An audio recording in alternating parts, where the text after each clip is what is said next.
Perkenalkan, nama saya Sunarni Febiani Bau, asal sekolah SMA Negeri 1 Tasifeto Timur, kelas 12 Alam 2. Di sini, saya akan membahas sedikit mengenai sejarah perkembangan musik.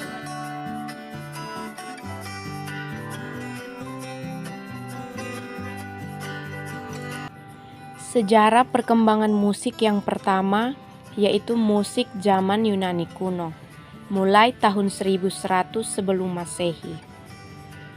Dalam Yunani kuno, musik dianggap sebagai ciptaan dewa-dewi seperti Apollo, Orpheus, dan Ampion.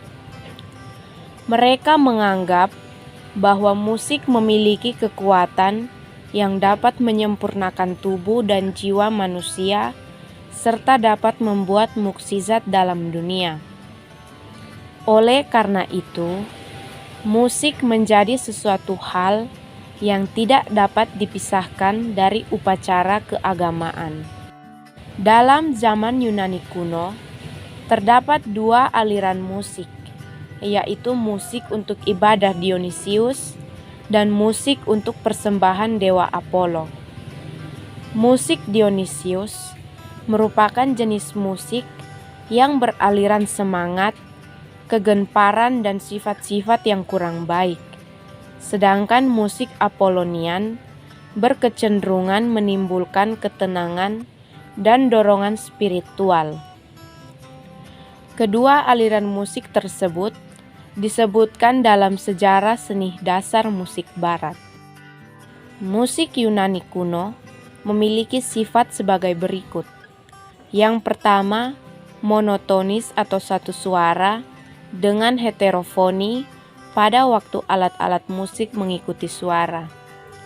Yang kedua, sudah dipraktikannya improvisasi, tetapi diatur melalui konversi-konversi bentuk dan gaya dengan pola melodi yang mendasar.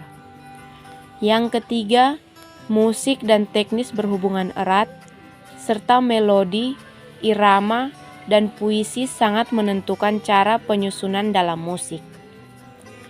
Tokoh musik yang terkenal adalah Plato, 427 sampai 247 sebelum Masehi, Aristoteles, 384 sampai 322 sebelum Masehi, dan Aristosemos 350 sampai 300 sebelum Masehi.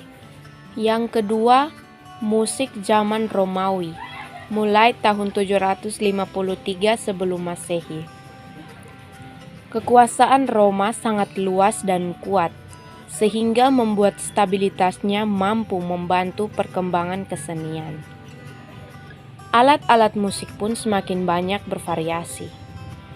Alat musik tersebut diantaranya beberapa jenis musik tiup dari logam seperti trompet dan hom, sejenis organ hidrolis dengan papan tiup yang memanfaatkan tekanan air sebagai peniupnya.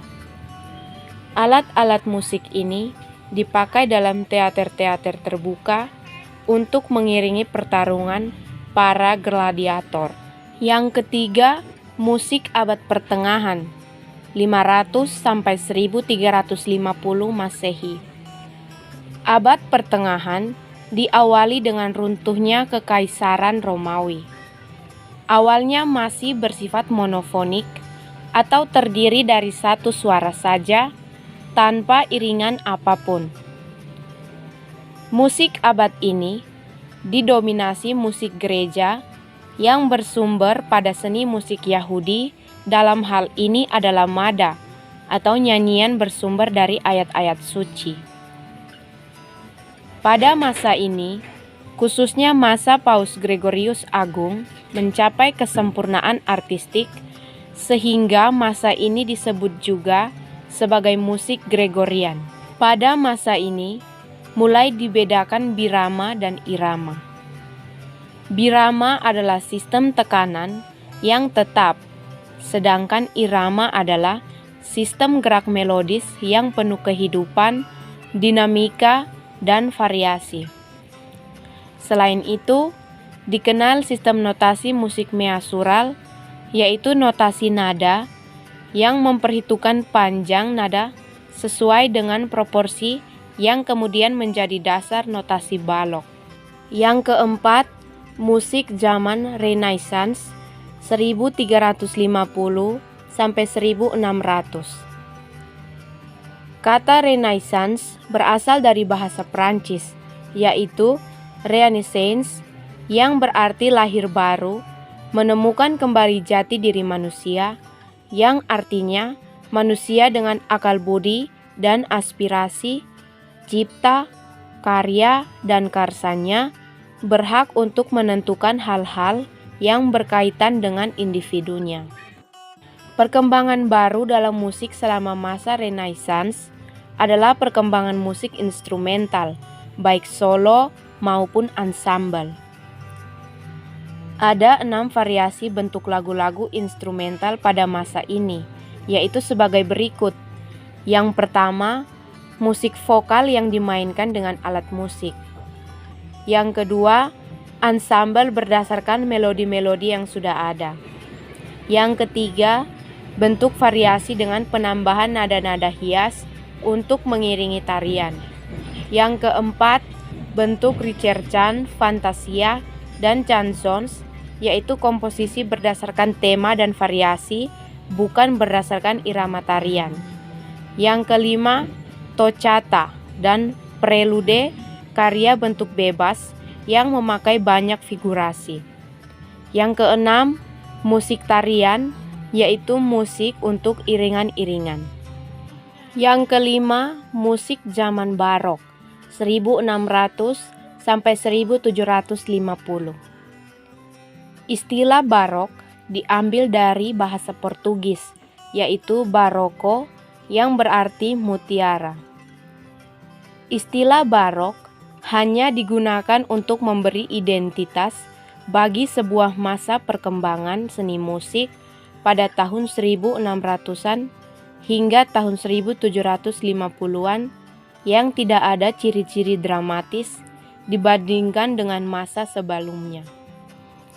Awalnya, gaya musik ini dikritik sebagai musik yang harmoninya kurang jelas, kehilangan bentuk normal, eksentrik atau berlebihan, kurang bermutu, tetapi kemudian dinilai positif karena bersifat hidup, lancar, lincah, dan penuh perasaan, sehingga cocok untuk penyajian opera yang saat itu sedang populer. Pada masa ini, mulai diperkenalkan sistem tangga nada mayor dan minor. Yang keenam, zaman musik klasik 1750 sampai 1800.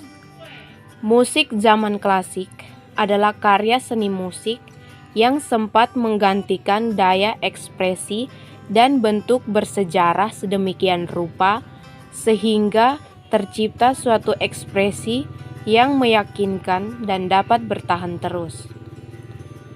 Zaman klasik ditandai dengan kembalinya gaya seni yang memperhatikan kaidah-kaidah formal. Musik klasik memiliki ciri-ciri sebagai berikut. Yang pertama, pemakaian crescendo dan decrescendo. Yang kedua, pemakaian accelerando atau mempercepat tempo, ritardando memperlambat tempo dalam penyajian musik. Yang ketiga, pembatasan pemakaian nada-nada penghias atau ornamen. Yang keempat, pemakaian akar trinada atau akad 3 nada. Komponis penting zaman ini antara lain yang pertama John Stammich tahun 1717 sampai 1757. Yang kedua Franz Joseph Haydn tahun 1732 sampai 1809. Yang ketiga Wolfgang Amadeus Mozart tahun 1765 sampai 1791. Yang ketujuh, musik zaman romantik 1800 sampai 1890. Istilah romantik dalam sejarah perkembangan musik Eropa berhubungan dengan perasaan, sikap batin dan jiwa manusia dengan bebas dan tidak terbatas. Adapun ciri khas musik zaman romantik adalah sebagai berikut. Yang pertama, segi bentuk. Masih mempertahankan bentuk musik klasik, tetapi dengan perluasan dan perubahan. Yang kedua, segi harmoni. Musik romantik mengembangkan musik klasik dengan penambahan nada-nada kromatik. Yang ketiga, segi ritmik. Unsur ritmik seperti tempo mendapat perhatian secara cermat karena ritmik dianggap sebagai bagian dari ungkapan rasa dalam musik. Yang keempat, segi warna suara. Instrumen yang menghasilkan suara alamiah seperti flute atau suling, klarinet, tuba, dan trombon lebih diutamakan karena dapat menimbulkan suasana sakral dan khidmat. Yang kedelapan, zaman musik peralihan. Sepeninggal Wagner, musik zaman romantik berakhir.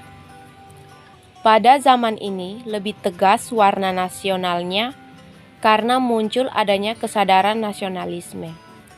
Komponis zaman peralihan antara lain César Auguste Franck, Gustav Mahler, Peter Lik, Tchaikovsky, dan Sergei Rachmanin. Yang kesembilan, musik abad modern 1900 sampai sekarang. Ciri utamanya adalah sikap emansipatif, yaitu sikap ingin membebaskan diri dari segala belenggu yang mengekang kebebasan berekspresi. Kemudian muncul aliran musik impresionistis, ekspresionisme, dan eksperimental. Ciri lain zaman modern adalah industrialisasi dalam berbagai bidang, termasuk bidang musik. Demikian penjelasan singkat saya, semoga bermanfaat untuk kita semua. Sekian dan terima kasih.